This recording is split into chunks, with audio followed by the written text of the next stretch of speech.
ɛyɛ ɛnidi da kɛseɛ ɛma no sɛ adeɛ a wabɛyɛ ne ha no ɛso yɛ nipa na deɛ kan sɛ Nyankopɔn hyira wo yɛntaa ɛnya ne saa yɛ mmɔfra no ebi school biara yɛ na books a ɛwɔ sɛ ɔmawofoɔ ɛtɔm ɔmo no ɛnyɛ ɔmo nyinaa na ɔmo tumi nya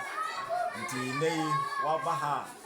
wabɛdom yɛ mmɔfra no inside books ɛne nneɛma bi a ɛka ho no ɛbɛboa ma ɔmo adesua no akɔ soro yɛ na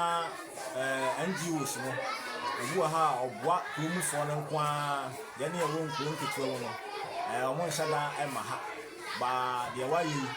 sɛ wotumi baa yɛ naa so na bɛboa yɛ mmɔfra no wayɛ adeɛ pa nti deɛ ɛka sɛ Kofi Adade Foundation Nyankopɔn nhyira mo na ɔnkɔ so amoa mo na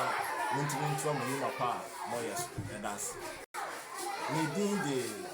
Charles Adu Kyerematen mewɔ Pepiase Methodist Primary School head teacher